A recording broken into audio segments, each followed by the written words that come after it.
Question number 15 ले रहे हैं, क्लास 10 एक्सरसाइज 9.1 से। A straight highway leads to the foot of a tower. A man, a man standing at the top of the tower observes a car at an angle of depression of 30 degrees, which is approaching the foot of the tower with a uniform speed. 6 seconds later, the angle of depression of the car is found to be 60 degrees. Find the time taken by the car to reach the foot of the tower from this point. अब देखो क्या कह रहे question, ये भी मिलता जुलता सा ही क्वेश्चन है जो अभी में हमने किए हैं। एक हाईवे है, ठीक है। हमें एक हाईवे दिया हुआ है, वहां पर एक टावर खड़ा है, ठीक है। ये लगा लो, एक ये टावर है, हमने टावर खड़ा कर दिया। अब क्या कह रहे हैं आगे, एक कार है जो यूनिफॉर्म स्पीड पे चल रही है एंड ये जो टावर है ना आपका, इसके टॉप से आपको एंगल ऑफ डिप्रेशन कितना दिया आपको 30 डिग्री है। इसके टॉप से एंगल ऑफ डिप्रेशन दिया है आपको 60 डिग्री किसी कार का। तो एक बार अपनी अंडरस्टैंडिंग के लिए यहाँ पर आप ऐसे समझ लो कि यहाँ पर कोई कार वन है, ओके। यहाँ पर आपकी कोई कार है, मतलब कार तो वही है, वही आगे जाएगी, मतलब कार की पोजीशन यहाँ पर है, बस कार यहाँ पर है इनिशियली, जब यहाँ से टावर के टॉप से इसका एंगल ऑफ डिप्रेशन बन रहा है 60 डिग्री, ठीक है। अभी मैंने डायरेक्टली लिख दिया, वैसे आप लोग समझने के लिए एग्जाम में आपको करके दिखाना है। अब एंगल ऑफ डिप्रेशन बनाना है तो सबसे पहले हॉरिजॉन्टल लाइन तो ड्रॉ करनी पड़ेगी, जैसे हमेशा करते आए हैं, है ना। और जो एंगल ऑफ डिप्रेशन है आपका, वो हमेशा बनता है horizontal line and line of site के बीच में। तो आपको करके दिखाना है, यहाँ पर ये बनेगा एंगल कितना दे रखा है, ये 60 डिग्री है ना, 60 डिग्री। तो मैंने आपको बताया ना कि ये वाली लाइन, इनकी नेमिंग कर लो आप, ए बी सी, इसको ए एम मान लो, इस लाइन को हॉरिजॉन्टल लाइन को। तो देखो ये ए एम और ये बी सी पैरेलल लाइंस, ये ए से काम कर रही है एज ए ट्रांसवर्सल, तो ये हो गए आपके ऑल्टरनेट इंटीरियर एंगल्स, समझे ना। फिर देखो ये वाला एंगल यहाँ टच कर रहा है ना, तो इसी लाइन के साथ साथ साथ नीचे आ जाओ, आ गई। तो अब जो ग्राउंड लेवल है उसके साथ इस एंगल को बना, ये आसान तरीका है करने का, समझे। अब क्या कह रहे हैं, जैसे जैसे कार आगे जा रही है ना, तो अब जो एंगल ऑफ डिप्रेशन है ना, वो कितना चेंज हो जाता है, 60 से कितना हो जाता है, 30 हो जाता है, ये ना। A man standing at the top of the tower observes a current angle of depression of 30 degree, which is approaching the foot of the tower with a uniform speed 6. No, देखो यहाँ पर एक गड़बड़ हो गई, मैं बताती हूँ आपको। जो कार है ना, कार वो अप्रोच कर रही है फुट ऑफ द टावर को, ये समझो। देखो जो कार है वो अप्रोच कर रही है फुट ऑफ द टावर को। इसका मतलब क्या है कि कार स्टार्ट यहाँ हुई है, आ टावर की तरफ रही है, समझो। कार स्टार्ट यहाँ से हुई है और आ किसकी तरफ रही है, टावर की तरफ आ रही है। तो जो एंगल ऑफ आपका डिप्रेशन है ना, वो पहले कितना था, 60 डिग्री। पहले कितना था, 60 डिग्री नहीं भाई, ये हम गड़बड़ कर रहे हैं कुछ। जैसे जैसे दूर जाएगा एंगल ऑफ डिप्रेशन, हाँ ये देखो स्टेटमेंट को एक बार ध्यान से पढ़ो, कहीं कुछ हमने गड़बड़ की। देखो अ मैन स्टैंडिंग, देखो फर्स्ट लाइन को देखो, इसको ना गलत मत कराना एग्जाम में। A man standing at the top of the tower observes a car eight an angle of depression 30 degree. देखो पहले आपको एंगल ऑफ डिप्रेशन 30 दिया है, कार स्टार्ट यहाँ से हुई है ना, इस बात को याद रखना वरना पूरा क्वेश्चन गलत हो जाएगा।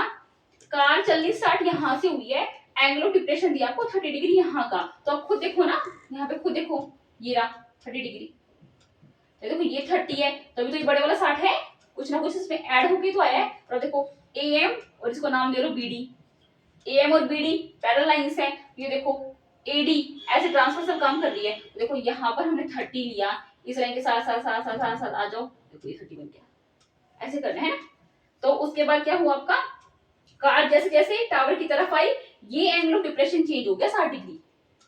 अब हमसे क्या पूछ रहे हैं, हमसे पूछ रहे हैं find the time taken by the car to reach the foot of the tower from the point. और हमें क्या दिया है कि जो कार है वो यहाँ से यहाँ तक आने में, जैसे डी से सी तक आने में ना 6 सेकंड ले लिए, ये दिया ना क्वेश्चन में।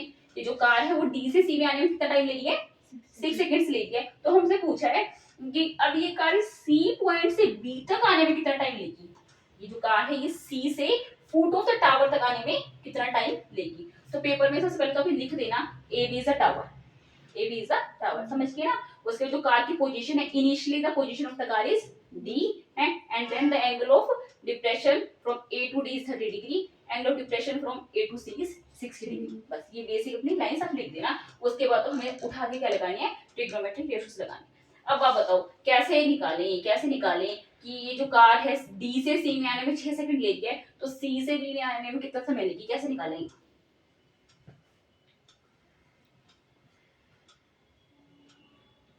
कुछ टीचर्स पता है क्या करते हैं, यहाँ ना इस सीढ़ी को ना 6 मान लेते हैं, इस सीढ़ी को ना 6 मान लेते हैं, लेकिन भाई वो टाइम है, डिस्टेंस और टाइम तो भी बराबर हुए। आपने स्पीड टाइम और डिस्टेंस का चैप्टर किया होगा पहले छोटी क्लासेस में, पहले ही पढ़ा होगा ना, डिस्टेंस बराबर है स्पीड इनटू टाइम।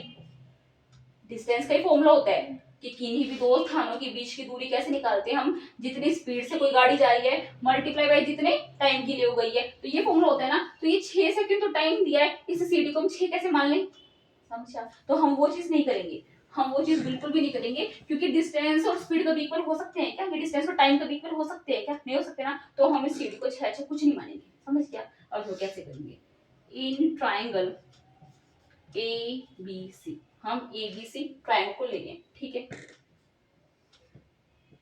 हमें कुछ टावर की हाइट वेट कुछ दी है क्या,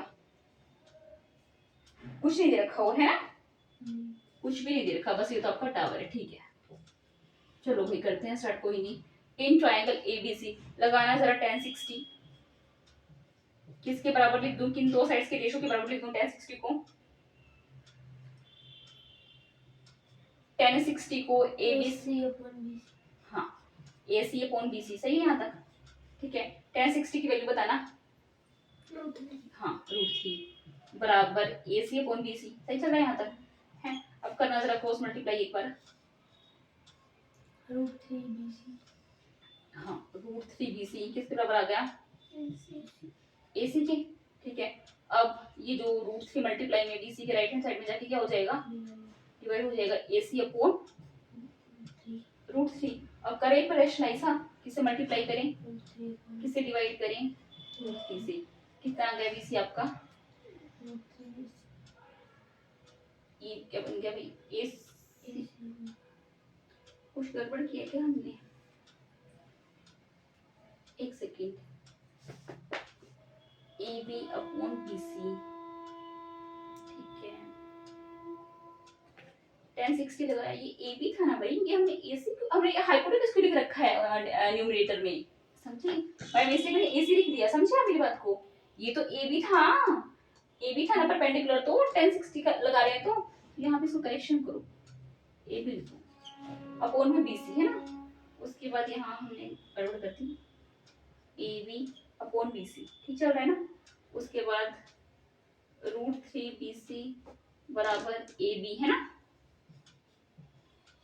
सही चल रहा है इतना? फिर AB बटे √3, ठीक चल रहा है इतना? तो ये √3AB अपॉन 3 आ गया क्या BC, एक मिनट, √3BC इक्वल्स AB,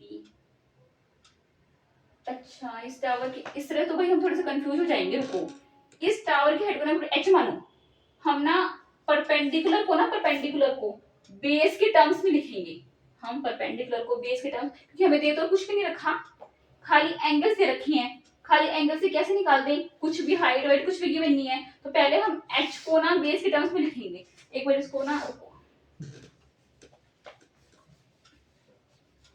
देखो, आपको tan 60 बराबर h अपॉन BC है ना, ऐसे कर लूं, h अपॉन BC, सही है?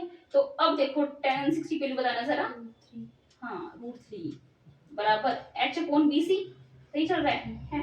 अब समझने के पर्पस से इस √3 के बटे में 1 लगा लो, और अब उठा के कर दो क्रॉस मल्टीप्लाई। अब देखो h को 1 से मल्टीप्लाई किया तो लेफ्ट हैंड साइड में h आ गया ना, h बराबर कितना हो गया आपका BC, हाँ बस इसको यहाँ छोड़, समझे? अभी मैंने फिलहाल क्या किया है, मैंने h को BC की टर्म्स में लिखा है, h को मैंने BC की टर्म्स में लिखा है बस, और दोबारा जो बॉडी ट्रायंगल है उसमें फिर से लगाते हैं ट्रिग्नोमेट्री रेशियोज। तो इन ट्रायंगल ABD, हाँ इन ट्रायंगल ABD, अब बताना जरा, tan 30 लगा रही हूँ, tan 30 किन दो साइड्स के रेशियो के बराबर लिख दूं, बताओ जरा, tan 30 को बताओ, आगे यहाँ देखो ना, MD कहाँ गया MD, अरे MD तो बस एक पॉइंट है,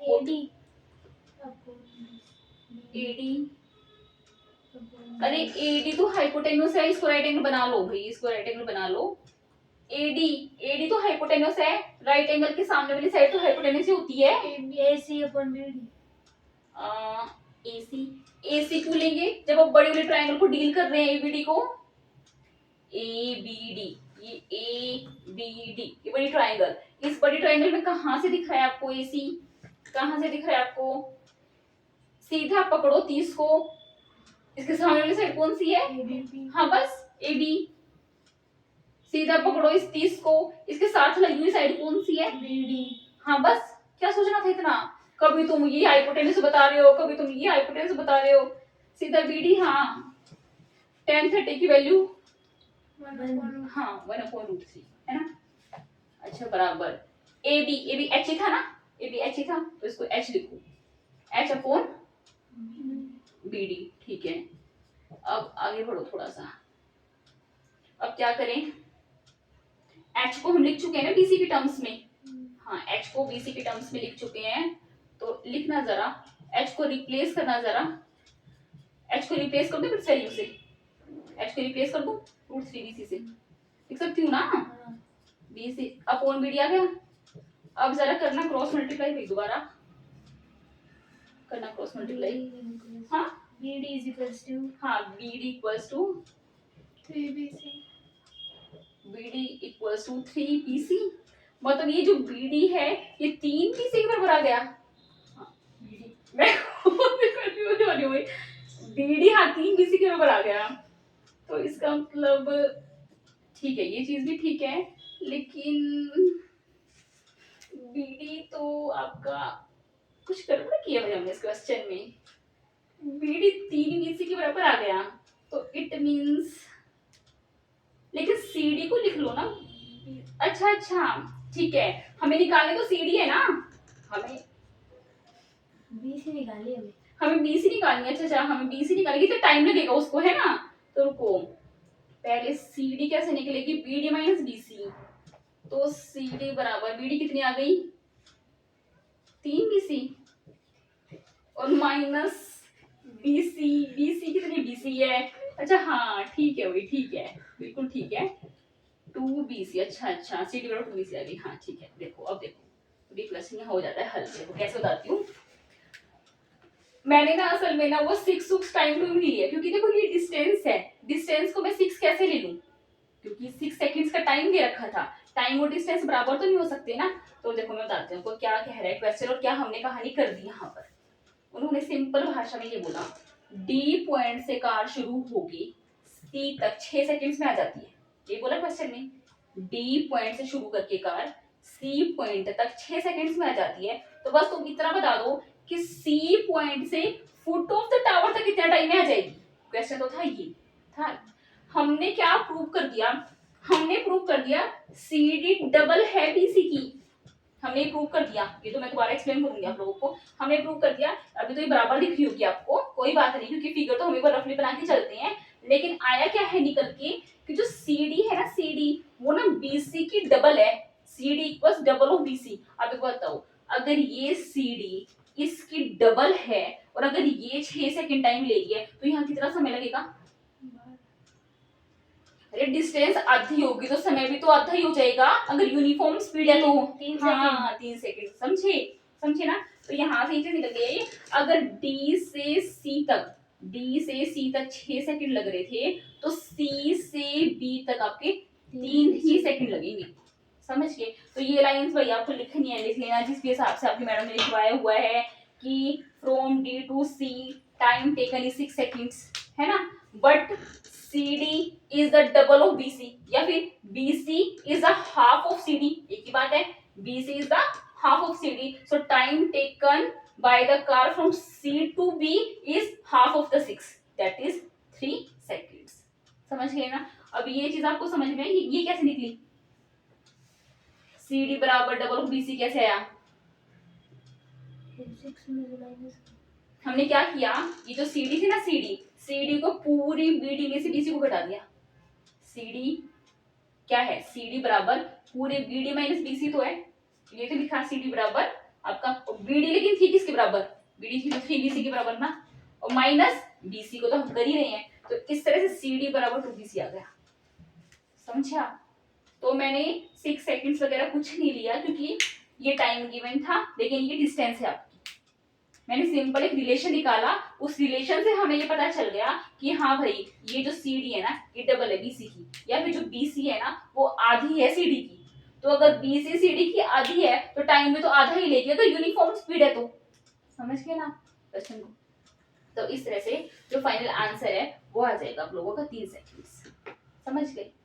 ये रिपीट करना है कहीं से, पता लगा आ गया ना समझ में, है ना? करो आप लोग नोट डाउन कर दो इसको बंद।